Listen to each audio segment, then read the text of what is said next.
watch leads, pilots, and people on shore.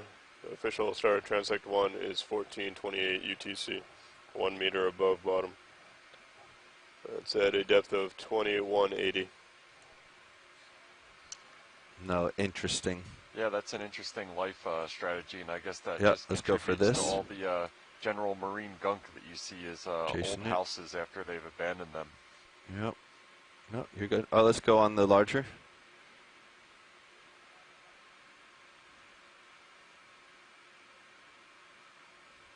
Fantastic. It's a great ctenophore. Ctenophores are gelatinous animals that live in their own, have their own phylum. It's pretty close to me now. You can easily tell ctenophores by these long stripes of ciliated combs that we're taking a look at. This is the type of lobate ctenophore that we're looking at right now coming through. Just had a good look at it. We've noticed a lot of ctenophores on our midwater explorations, and of particular interest, we're looking at some of the larger lobates that we'll encounter. They've been kind of difficult to understand exactly which groups they fit in, so we'll be keeping our eye out for some of the big lobate ctenophores today, that's for sure.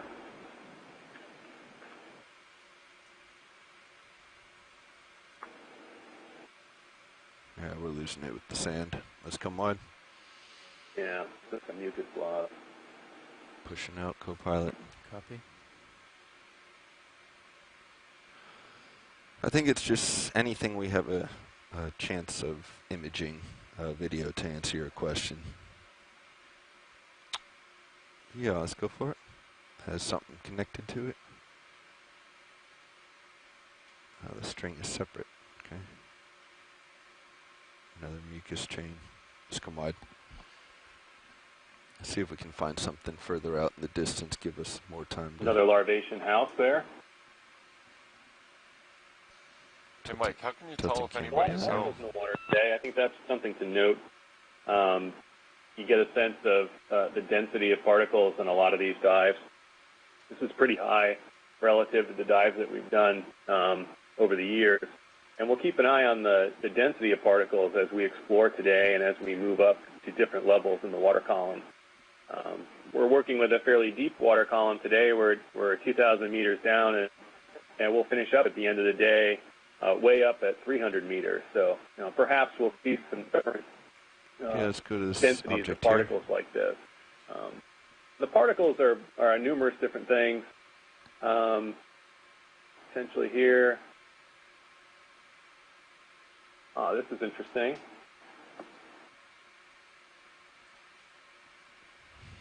Yeah, it's on that. Yeah, this water might actually be moving too quickly here. We might need to get a ship possibly like the feeding zooids of the siphonophore? What do you think? Well, yeah, these could be. I'm not sure if these are eudoxids or not, which are some of these free-living parts of siphonophores. Siphonophores are colonial gelatinous animals, and with many different types of zooids. And at times, they will release some of the mature zooids, and they'll kind of be freely moving throughout the water column some of these objects. And living in the plankton. It's possible those were a section of that particular type of siphonophore.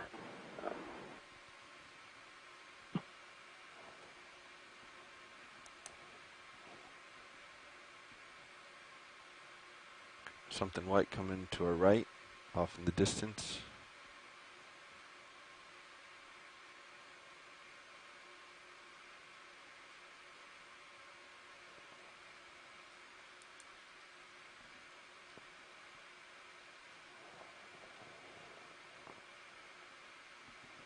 If you've got it, go for it.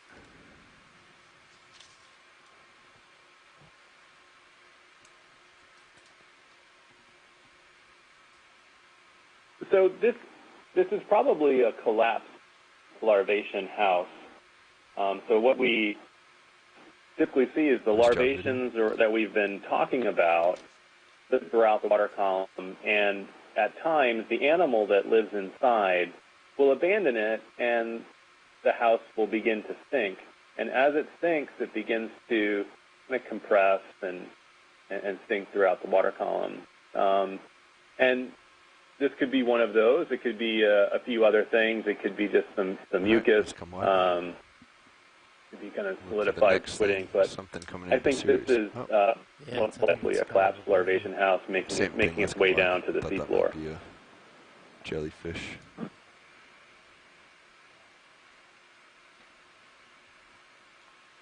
Yeah, that's cool.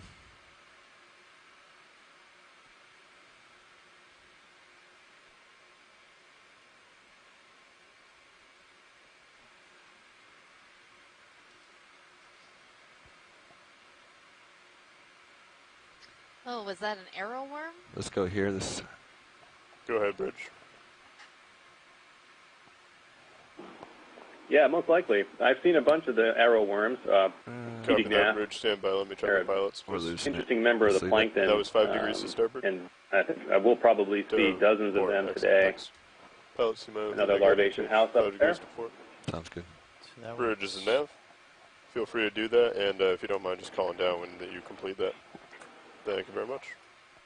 Okay, that might swing us a little bit closer. I'll just monitor the altitude. Copy.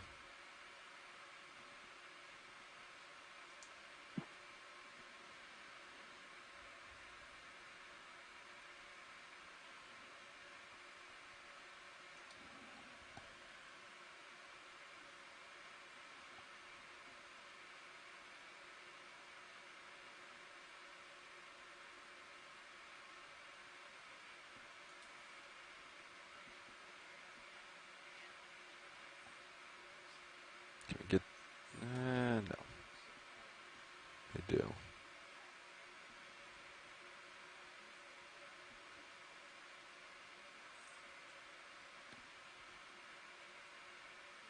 Straight ahead, vertical.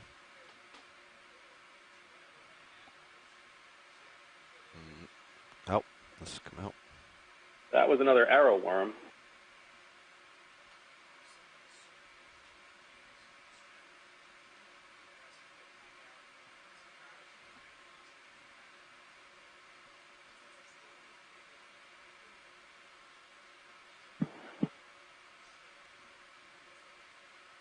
Let's go top left. Looks like another arrow worm, maybe.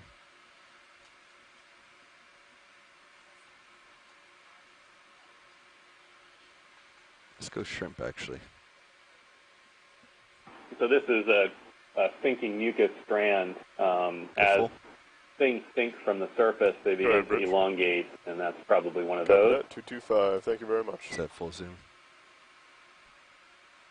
Yep. Looks like he fouled. You're up to the challenge. And we lost him. Really nope, there he is. Now I think we've lost him. Let's come on. We got a few good images there. I think enough for an ID. Yeah, I need to get back out front again so that I have some leash to work with.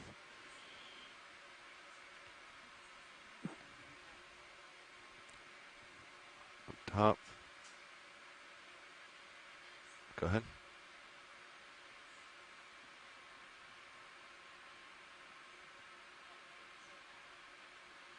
Yeah, go ahead. And bringing you up, bringing you up. That looks like an abandoned larvation house. How do you tell they're abandoned, Mike? At times, you can see the little organism inside pumping away, and I'm gonna lose it. Let's come wide. My vehicle's momentum is. At times, when they're inside and it's active, the internal mesh is kind of a perfectly symmetrical shape, and you can see some of the. You can see it kind of clearly as a mesh.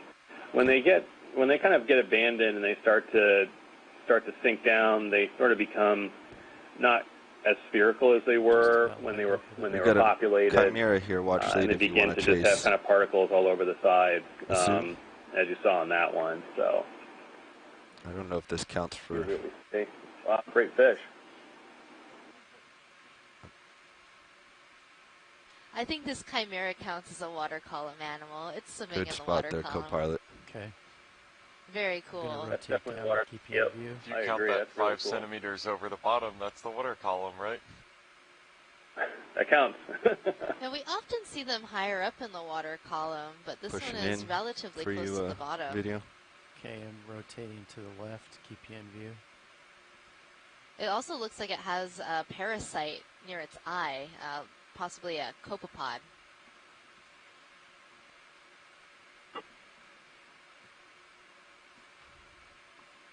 We're gonna have to let it go pretty soon. How big is that?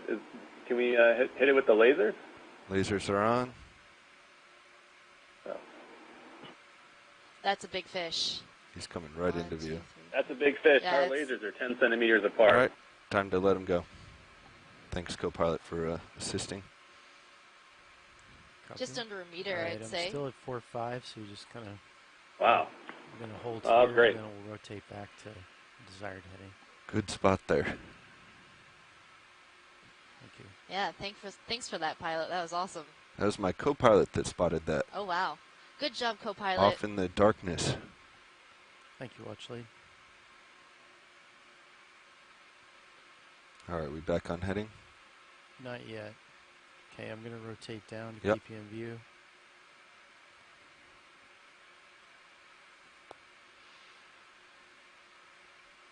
So I need you, I guess, back on what heading we were. Yep. I'm coming about now. And that was our heading, prior heading. Okay. 305. 305, copy. Lining back up.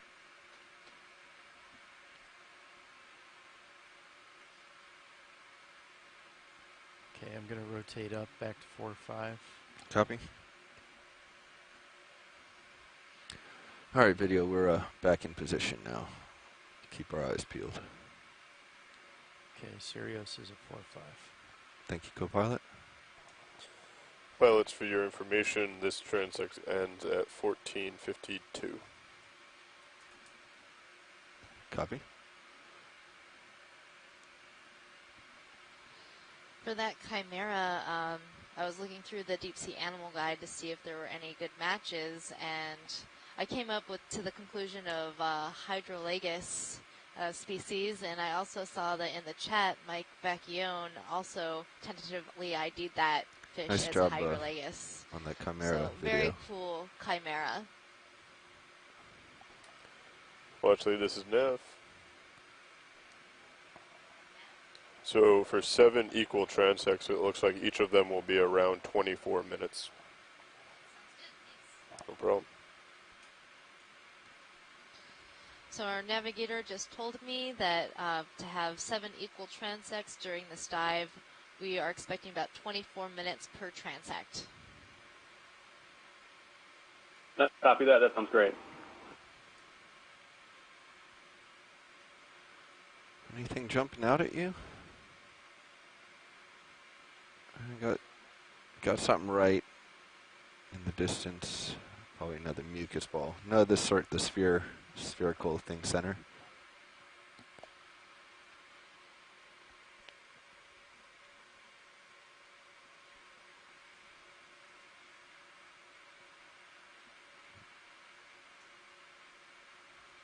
We can go full whenever you're ready.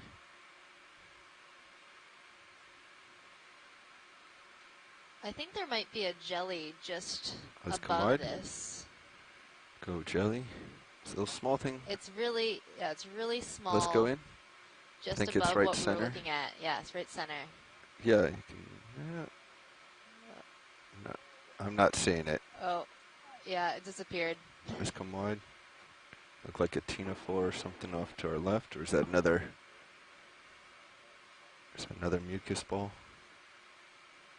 Yeah, that's another larvation Yep. house. We can come wide. Yep. Seen enough of these. I did not see the jelly. It was a very, very small jelly. I only saw it when it would extend its bell and then it would disappear. Ah, sorry about that, watch lead.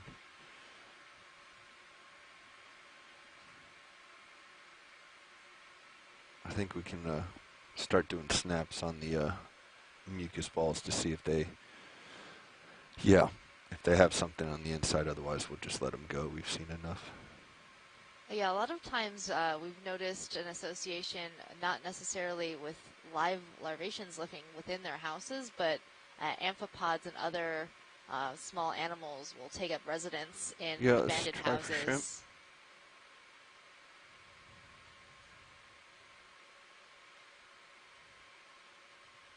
No. I think you need to get more excited about mucus balls, pilot. Understood. Good copy.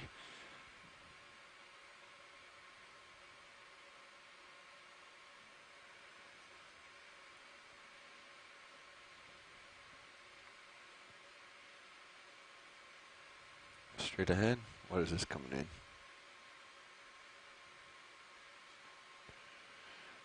Is that a mucus ball?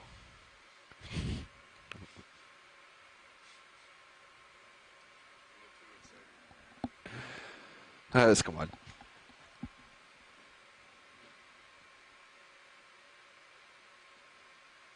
Looks like two more. Bottom left, right side.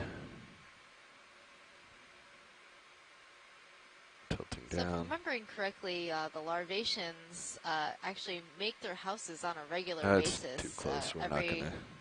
I think, couple days. Is that right, Mike? Upper left, vertical. Yep, that's right. They go through a whole bunch of them. Yeah, because these houses, they get all, full of particulate matter, and then they just make Every new time ones instead of, trying to clean up. Feels like every time Wish we we just could do about that zoom sometimes, it. just make a new house when yours gets dirty. Yeah, right. Let's go on the white thing. Yeah, here, I think I to the saw a right. reality TV show about flipping houses like that.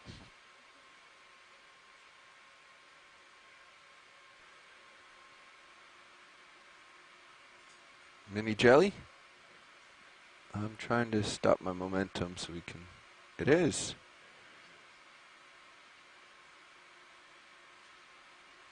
It's a very tiny jelly. It's a great shot. Yep.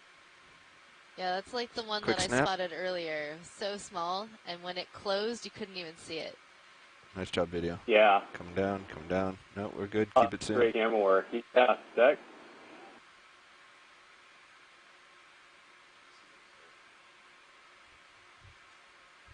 That is a tiny little All right, let's jelly. leave it. Nice job there. Not sure if that's a chrysota. Kind of looking at the lines that you could see emanating from the center of the bell and sort of extending downward. Those are radial canals, and they help us identify what type of jelly that might have been. This one was really, really Coming back to tiny. center co-pilot. That seemed to have the radial canals, and radial canals that were thickened perhaps by gonads being up against the radial canal. So, yeah, it could have been a small jelly. Dougal Lindsay's chiming in, so it could have been a halocreatid, which is a particular type of small jelly, but about that kind of configuration. Red object, yes. It's kind of a small Gone. open circle at the center where you didn't see the radial That was canal cut. fast, So for sure. that's possible. It could be that. That's a great shot. That's a tiny jelly. Yeah, if I was to make a estimate of let the it size pass. of that, it'd be less than a centimeter long. With how much we zoomed in on it and how small it appeared on our screen. And we can actually image the individual tentacles on the polyps of corals, and that seemed even smaller than a coral polyp. Straight ahead in the distance. Yeah, that's great. I mean, it's a testament to our cameras to be able to zoom in on something like that. It's another. I think that's the same thing. Larvation. Quick snap center again. I mean, the particles here Wanting are one of these to impressive. be It's a really dense, ctenophore and or we're something seeing a else. mix Come on. in the particles of tiny plankton. Could be copepods, which are very small crustacean plankton. Those are the ones that sometimes you see move around. A lot of this is Center shrimp. like detritus, Jason or it up. kind of waste material, dead algal cells from the sinking down from the surface. many of the algal cells can get sticky as they degrade, and they can clump together in marine snow, or some people call them marine aggregates.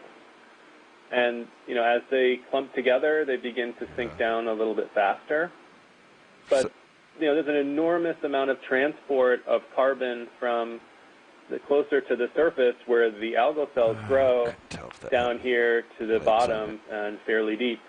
So, you know, the surface does influence the bottom at these depths by transporting so much material that can be used and consumed by things that feed on the particles and take some of the carbon away, or feed on the detritus close to the bottom. So, you know, we're kind of flying through this kind of dense particle field of marine snow and plankton. So we're only 7 kilometers north of Bear Seamount today. How does the seamount affect what we see in the water column?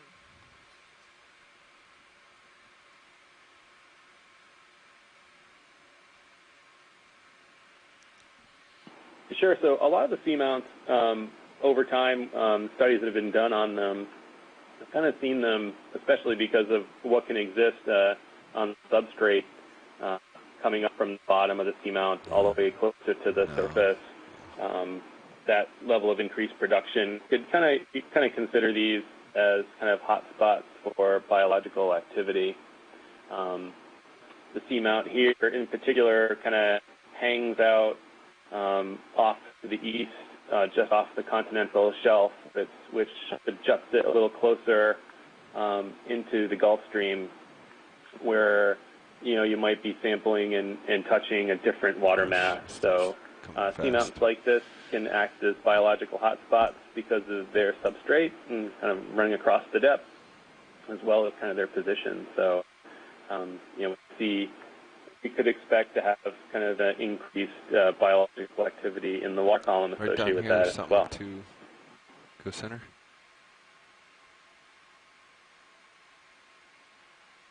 String. Not a floating creature with 2 antennae like.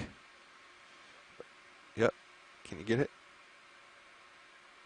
Well, it might be a copepod that has egg sacs on it that we're looking at right now. Yeah, absolutely. Is that right? Great copepod.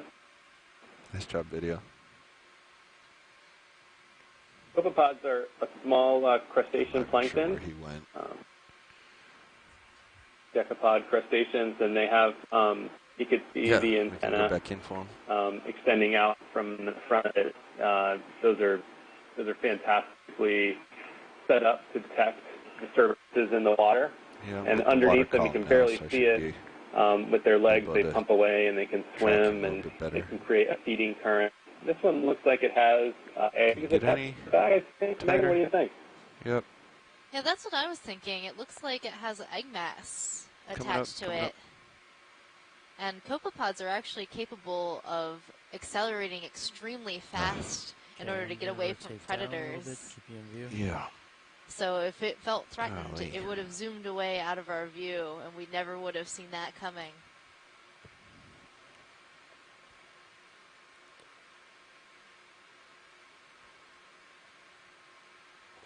All right, pilots, you're ending in 20 seconds.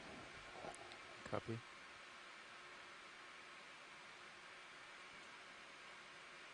Then we will White object to the right here.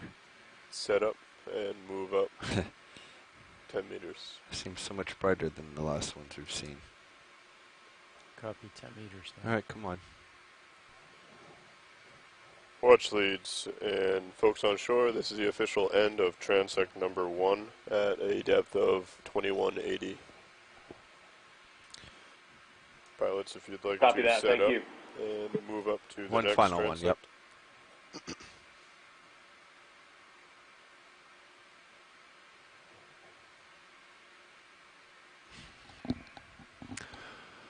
Next transect. Next transect is at a depth of 2170.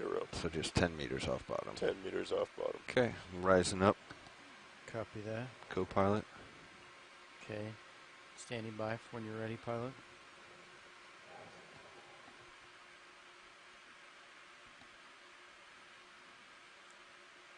Why do I have no vertical control? There we go.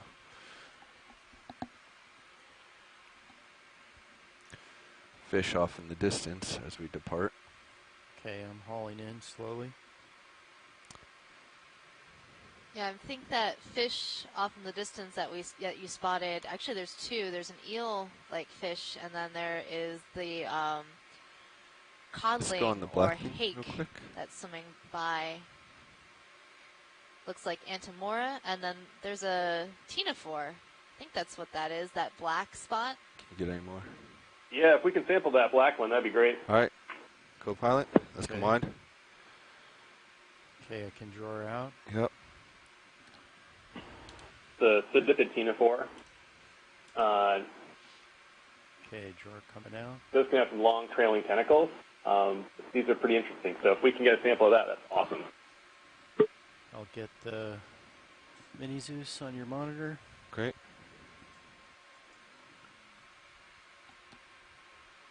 We're going for it. Drawer fully out, and on your... Make sure we're right. You're on draw number 6. Yep. On your say, I'll there you can see the change the jar. tentacles. You're on jar 6, co-pilot. We need to get on copy. jar 1. Okay, moving to jar 1. Thanks, Nav. Okay, pushing in. Okay. He's coming kind of fast. Get ready. Yep. Punch it. A little more, a little more. Okay, that's getting up to full. Are you blowing? Oh. Positive RPM. Stand by. We'll find it. Yep. Okay, I've got to stand by. I'm not having any feedback. Okay, punch it high. Just high RPM if you can. Okay. There's high RPM. It's in. He's in. Okay. It's in. He's in. Off. Okay, off. Sample has been collected. Rotate jar. It's fantastic. Okay, very excited on this one. This Back to 6. could be an undescribed genus and species. Google Lindsay was able to chime in as we were watching the skillful capture of that Tinophore. Really great. We've, like I said in the beginning, we've seen a few of these and have not been 100% sure what they were. So this is a great chance to bring it back to the lab and take some pictures and do some genetics and examine it and come up with a really great identification and perhaps revise the way we look at these types of Tinophores.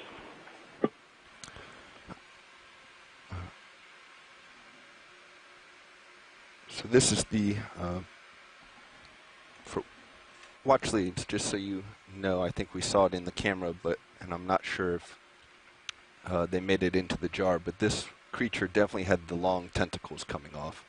I'm not sure if any of the tentacles made it into the jar along with the main specimen. Okay, I'm having trouble moving the... Understood. That's great to know then. Okay, well, I'm coming up, co-pilot.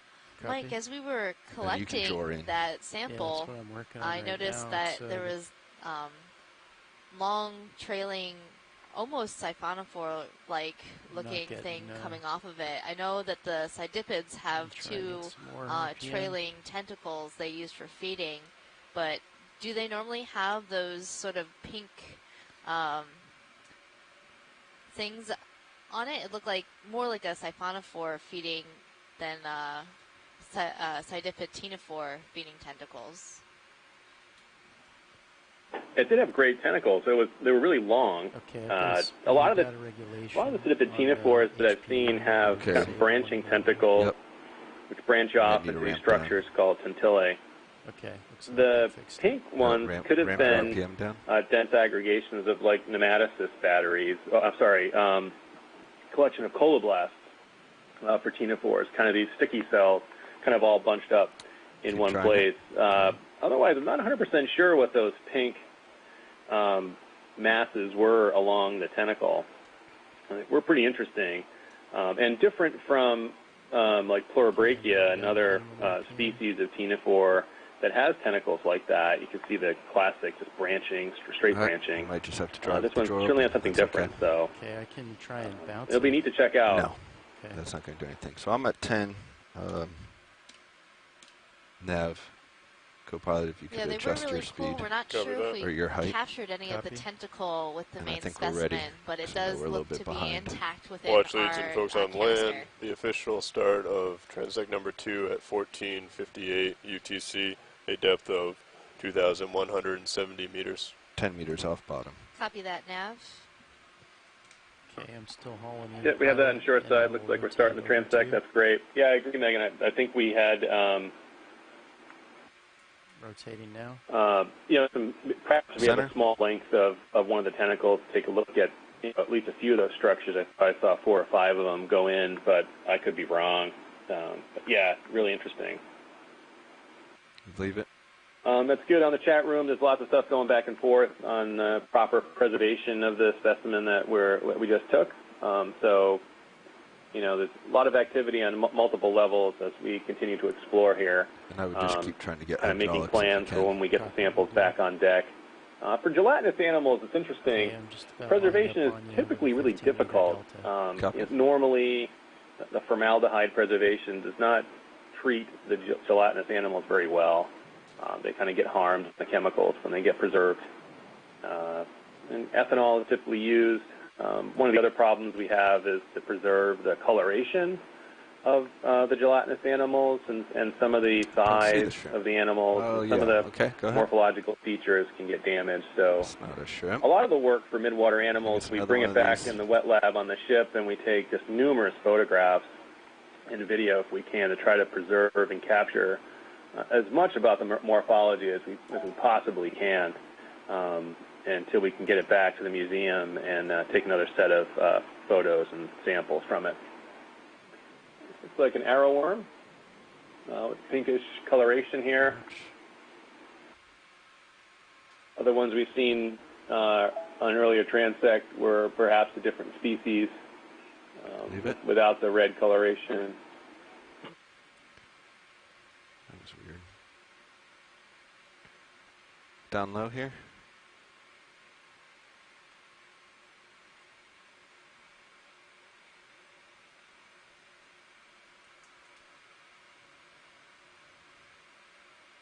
This looks like it might be a polychaete worm, a bristle worm, sort of floating in the water column coming up. Sorry, it's video. I'm just yellow having in a color. tough time here.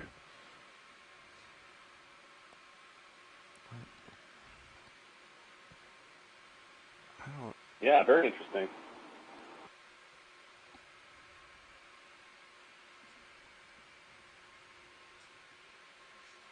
And now we're getting sort of a side view, and you can see where those bristles, the chaetae, are coming out from this worm.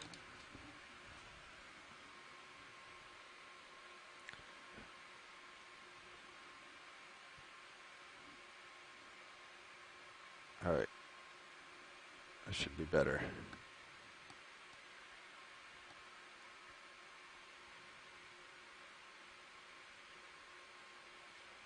Well, that's great. I've got to leave it pretty soon, though.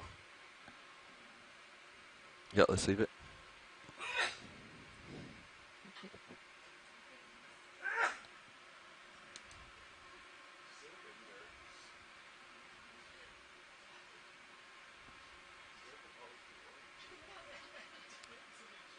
So the I'm only off other to your port. I need to lateral over.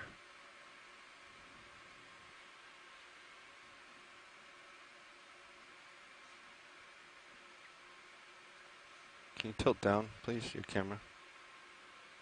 copy, Thank you. tilted down, and 50.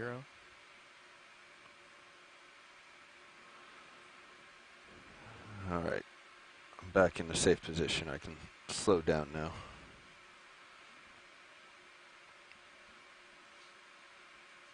Copy. Slowing down.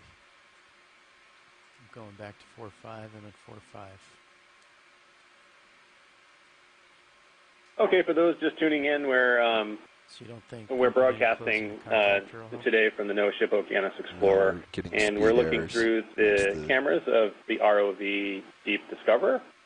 We are exploring the Midwater off of the Bear Seamount today. In our explorations of the Midwater, the water column itself, we're moving the vehicle along a couple of horizontal transects. Oh, fish, good call. This is the second transect of the day today.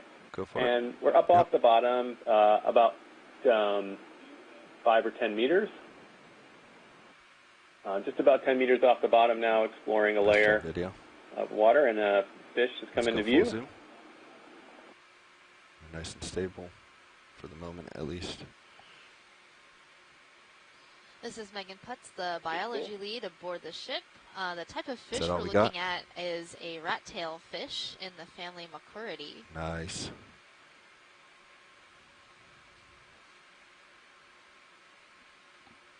Oh, coming back down, coming back down. So this fish might be in the genus Coryphonoides. Stop video.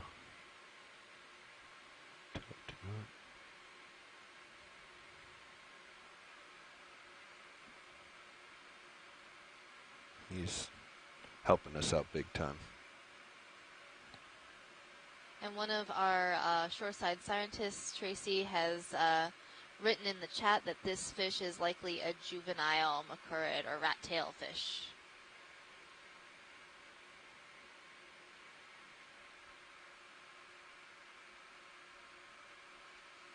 Yeah, he's coming towards us.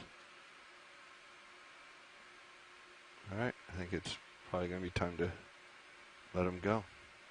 Okay, you're off to the left, pilot. Coming back around for you, co-pilot. Wow, that was a great video. Really cool.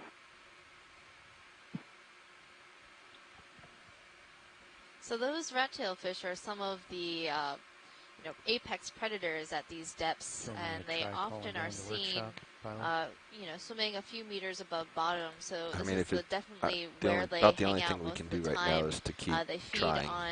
on other animals living in the benthic area or in the water column. Would you like a move to slow that down? Yeah, I think we might need to, but we're pretty... Still 10 meters above. Yeah.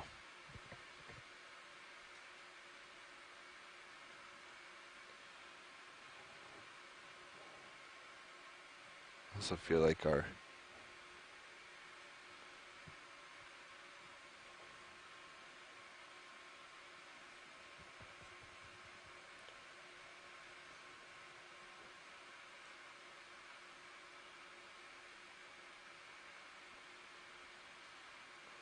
We have 16 minutes left in this transect. Copy.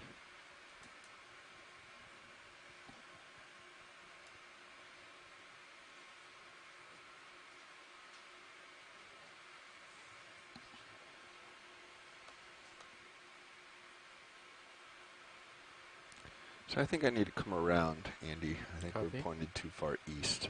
Okay. So I'm going to lateral over. All right, I'll track you as you go. Or actually, I'll just do one kind of move. All right, I'm going to move now. Yep.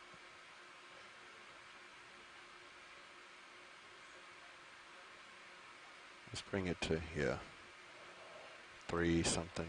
Copy. Right there, I think is probably good for now. Holding. Rotator angle still at 4.5. Yep. Let's keep coming around. It looks like the current has shifted on us some. Okay, more to the east? Yeah. Yeah, it's heading more east. So let's keep coming around to the right. Copy. Coming around. And I'm going to rotate down a little bit.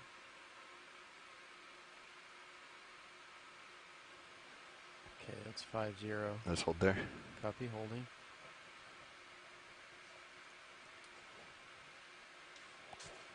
Okay, that seems to be a little bit more with what I see on your camera. Copy. All right, we're back settled. I mean, we were looking 310 before, and now we're 010 to face into the current, so we definitely had a shift there.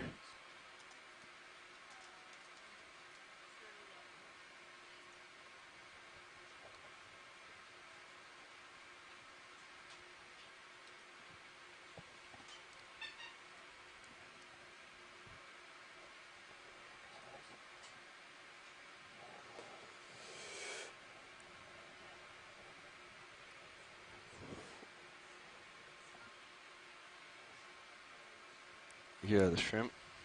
Go ahead.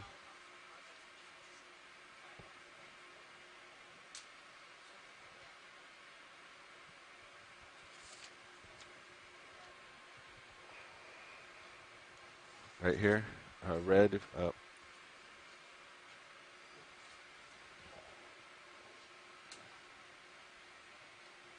you're starting to drift back. Understood. Yeah, we can leave it. I'm rotating down. Just another copepod that we're taking a look at. Tracy Sutton previously jumped in and gave us a possible identification that this was Paraeukita. So if we were to red copepod hopping along, we saw one previously direction with what looked like to be an egg mat hanging off of it. Opposite of Sirius. Where does that take us? Does that take us towards a higher point? Yeah, it does. Okay, then we'll just have to make do with what we have. Yeah, I would say we should wait until the next one. Yep. We have just about 12 more minutes left in this transect. Copy.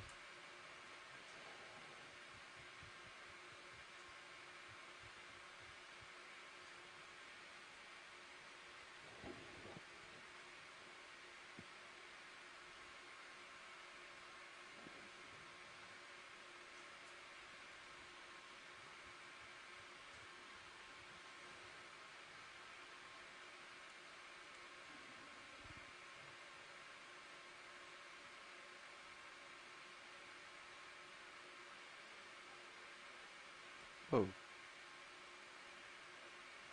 It's too close. It's already in my light. Okay, I'm going to rotate a little bit more down. I'm starting to drift back. Copy.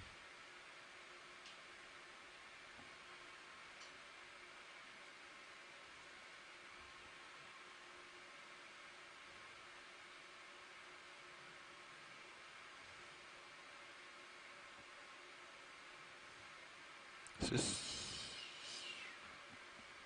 coming right into the camera. Oh, yeah, if we can.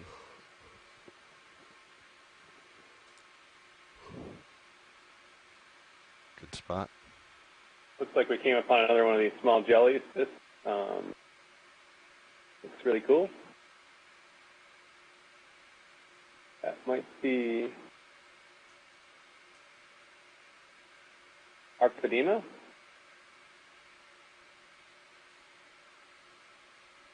Oh, very cool. Stay with it, stay with it. Okay, I'm rotating down.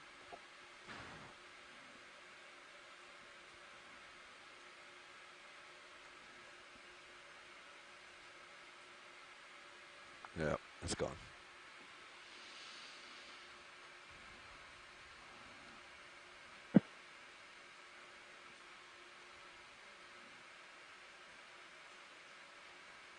Yep, that looks like that was Arctipedema.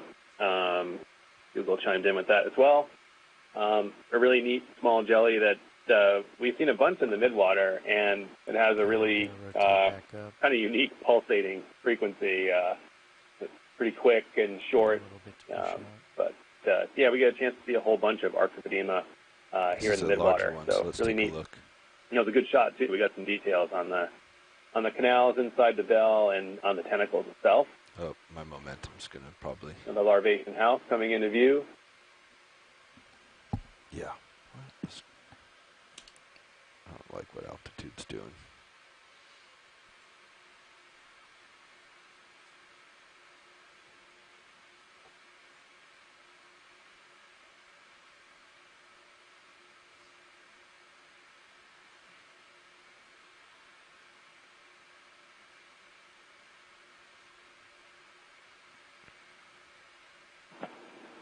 Yeah, we're seeing lots of different, these small jellies, we're tending to see lots of different variations of some morphology that we were once used to. So, you know, it looks like it might be a case that we're getting a lot of these jellies that we might have to split out into distinct groups based on some of this morphology and assisted by some of the genetic analysis that we might be able to do. Any luck with any restarts? You know, as you take a look at some of these, sometimes the gonads are different, sometimes the canal structure and the relationship of the gonads to the canal is slightly different. So, you know, we learn a lot about these groups every time we get them in midwater.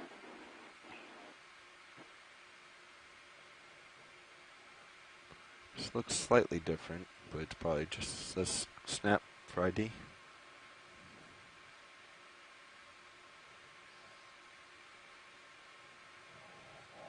No, let's go for the. I think it's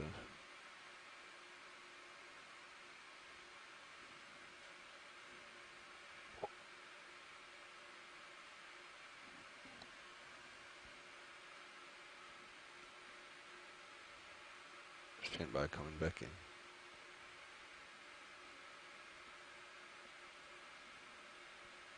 Okay, rotating down.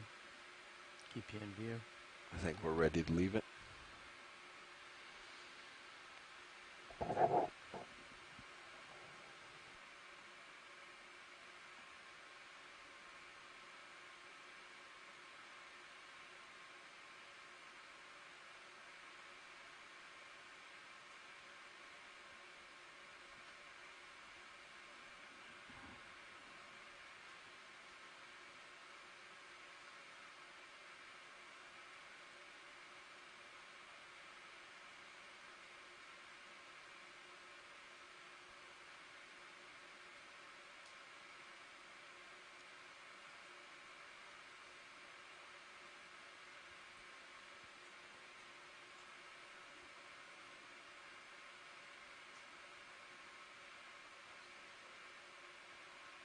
Let's snap. Hopefully I didn't get it too This much. looks like another sediped ctenophore come across. Yep.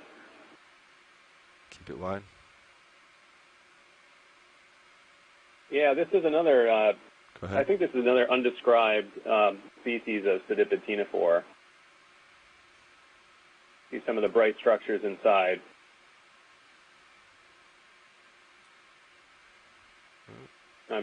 You can fraction of the lights of the ROV coming off of the rows of cilia in those comb rows coming around.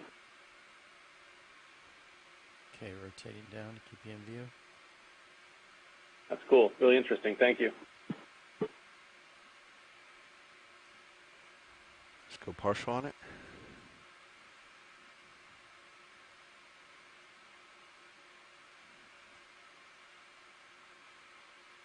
Yep, go more if you have it.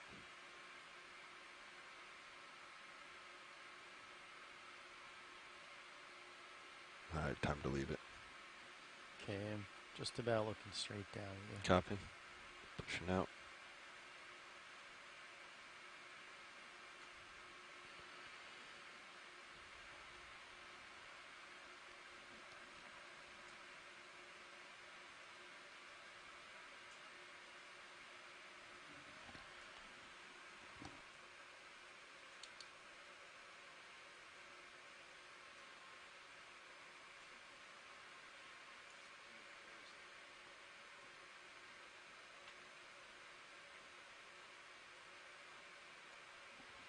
The bright structures inside that ctenophore, they were most likely fully retracted tentacles, where these ctenophores have the capability of taking those long trailing tentacles and pulling them back inside the main body of the ctenophore. That's probably what the bright structures were, but a very neat ctenophore.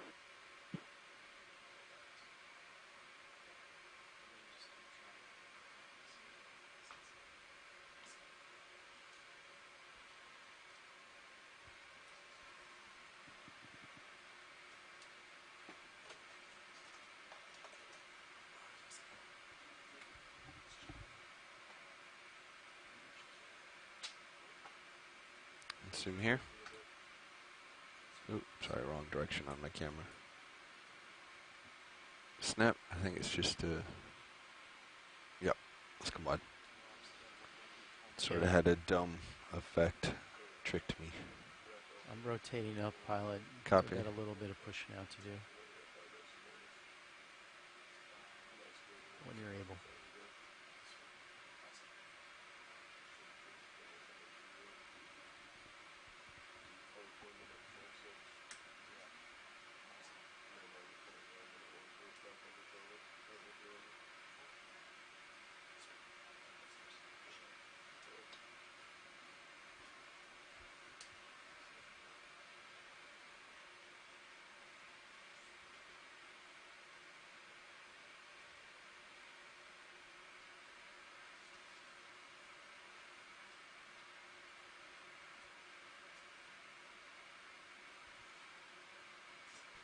Pilots, you have 3 minutes left in this transect. Copy 3. Copy 3. And for your information, we will be going into tow configuration after this so that we can get up to the next one, which is at a depth of 1,100 meters. Copy. Copy. Shoreside, we have 3 minutes left in our transect, Okay, and I'm then just about at 4 or the 5 ROV right now, crew is pilot. going to reconfigure our ROVs and ascend to 1,100 meters I'm for going our to pay third out a transect. little bit. Yep.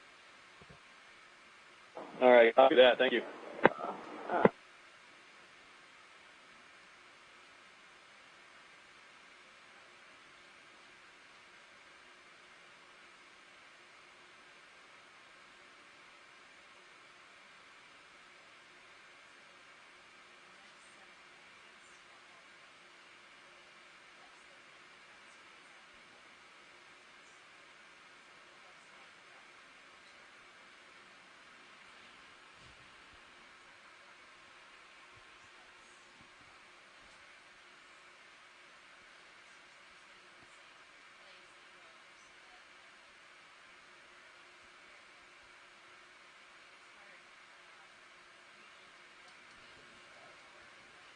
Do you think you'll be able to get 30 meters a minute with the door out? Should be able to. I guess that's a question for mechanical if they want us to put that pressure, that drag force on the drawer. Workshop, this is ROV Nav.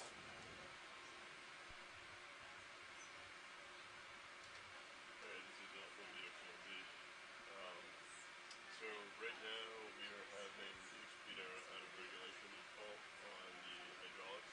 However, the drawer is almost fully out at the moment. The next transect that we need to make is going to be at 1,100 meters. So we have a pretty thin distance. Seen anything We're looking to do video? that at 30 meters per minute. However, now that the drawer is out, we're wondering if there's a concern about pressure on the drawer. What are your thoughts?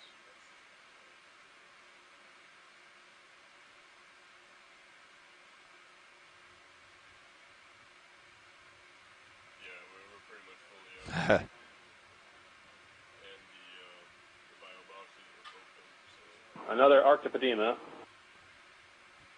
Go ahead. copy that. We're transecting Oh, that's cool. 30 seconds, so we'll start heading up, but we'll keep it relatively slow for now. We can zoom in for a look. No need to collect one. Copy that, sounds good. Alright, pilots, you have 10 seconds. Go ahead. Copy. Okay, you're drifting back and to the right. pilot. Understood. Go ahead.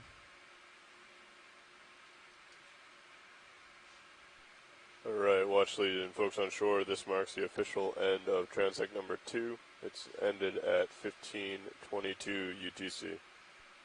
Alright, so the drawer is stuck out. Stand by. We're having the speed out of regulation again. So the issue is now we have to go up to 1,100 meters of depth. We're looking to do that 30 meters per minute. Now the door is out. Uh, It's the long truck that we're doing. So we're wondering if pilots this transect's over. okay, time to go. Okay, you're back and to the right. I'm Yep. going to rotate a little bit and tilt down to get you back in view. I figured start off slow, see how it reacts. So you're doing all that force, pushing down on the dial box in the drawer.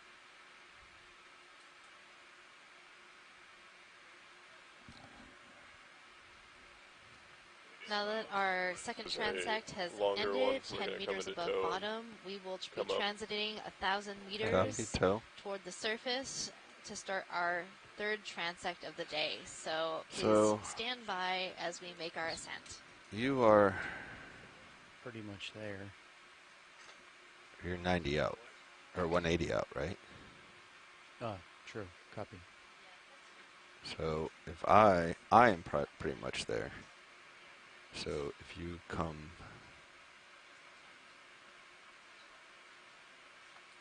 if I go to port? Yeah, I should do it. Go ahead and make that move. All right, turning to port now.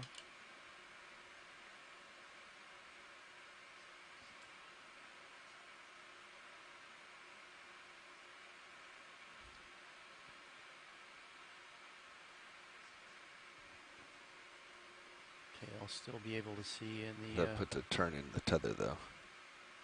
Right? I think there's a turn in the soft tether. Yeah. So I need to come back. Yeah, I think I just put a turn on that last jellyfish. So hold your turn, your heading change. I'm holding. And let's get your camera down. Okay, camera coming down.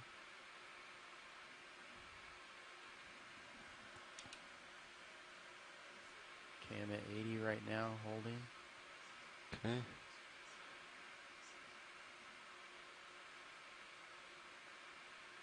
Okay, I'm Increasing. rotating down again. Okay. Tether looks good there. That's 90.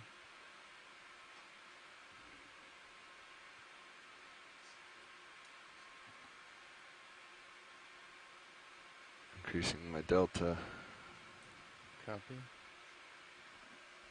Tilting back. Okay. We're at 20. I'm going to do a port turn. Copy.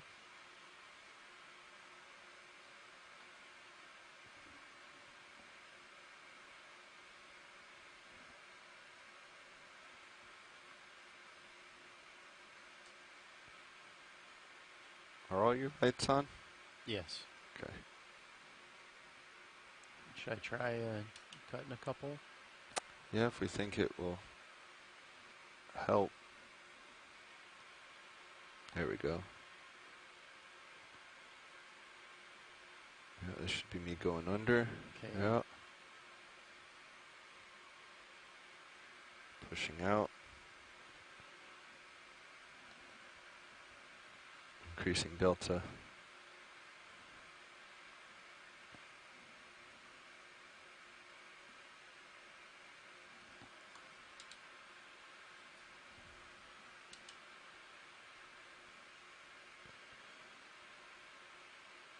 Alright, now you should be able to continue your turn. Copy. Turning to port to line up with the ship. Gonna lose you in the Zeus. Yep. I have you in the fisheye though.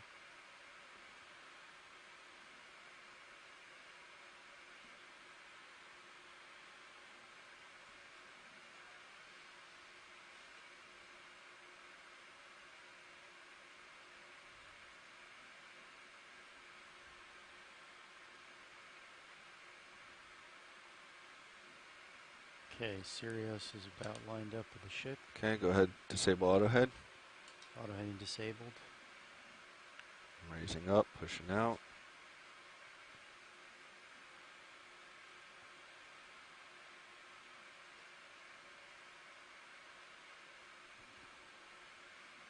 Raising up.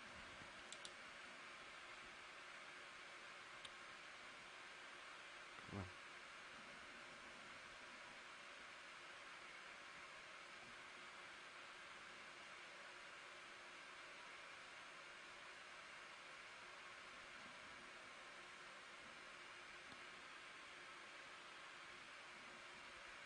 Coming up. Copy.